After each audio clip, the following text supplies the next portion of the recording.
Can you envision an empire that stretched across continents, molded cultures, and confronted its own downfall? Today, we delve into the uncovered history of the Roman Empire, tracing its journey from inception during Augustus' reign to its eventual division and decline. From Gaul to Britain, Rome's expansion under strategic leaders such as Vespasian and Constantine reshaped the ancient world. Let's dive in.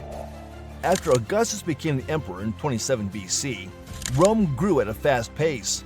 Already, the empire dominated most of the Mediterranean and had vassal states like Numidia and Fries. Augustus also dedicated most of his time in consolidating Gaul, today's France, as a real province of the empire. Earlier, it was only one province at all. These efforts implied that Rome gradually grew outwards towards Germania. At first, Rome was able to defeat the Germans. However, the empire overstepped itself by levying the area. This led to an armed uprising and the destruction of a Roman army in the Battle of Teutoburg Forest. Rome later left Germany and concentrated on territorial gains in other regions. After Augustus, several emperors of his lineage sat on the throne of the empire. Within this short period of time, the Romans were able to invade the island of Britain, thanks in part to the strategic approach of a general named Vespasian. Augustus's bloodline came to an end with Nero, who was overthrown from power. This led to one of the many messy times in the empire, where there were multiple generals who were elected emperors by their troops. Finally, Vespasian was proclaimed the emperor, and he managed to establish a certain stability in the empire. This period is mainly referred to as the Pax Romana, or the Roman peace. This was because, while the war with the eastern power of Parthia and later the Sassanids continued, there was relative stability in the Mediterranean. This was all until the assassination of Commodus, which again led to another messy time when multiple generals were all declared emperors by their armies. Things were not so good within the empire either.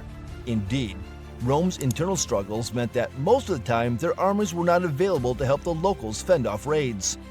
This resulted in two large portions of the empire splitting away. Emperor Aurelian spent much of his time reconquering these regions. It was also around this time that a new religion was really beginning to take off, called Christianity. Ironically called atheists, this religion believed in one god and not the multiple gods of the Roman religion. This led to Aurelian blaming the Christians for Rome's current problems, with many followers of this religion being put to death in the arena.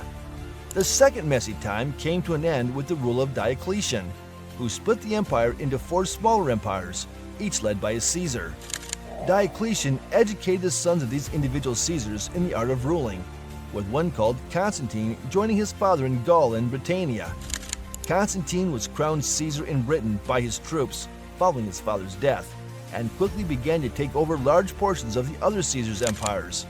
During one battle, Constantine had a vision of a Christian symbol, and so ordered his men to paint the symbol on their shields. Fighting in the name of the Christian gods, Constantine won the battle and became the sole emperor of Rome in 324 AD. Decades of persecution of Christians ended when Constantine declared Christianity to be the official state religion. As a result of ongoing battles with eastern kingdoms, Constantine decided to relocate the capital from Rome to a brand new city named Constantinople in order to be near to his adversary. But after Constantine's passing, the border issues only grew worse. The fact that the empire had essentially been divided into two halves, one controlled from Constantinople in the east and one from Ravenna in the west, did not assist with this. Because the east has always been wealthier than the west, it has been able to maintain its military outposts. Due to a lack of funding, the West frequently invited German invaders to join their army, with the promise of land in exchange for the Germans' assistance. After that, these Germans were deployed to fight other German raiders around the empire.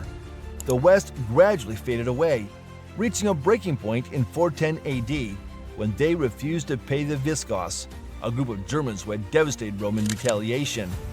The Roman Empire's dominance in the West came to an end in 476 AD, when a German commander finally took Rome, ending a series of raids throughout the West.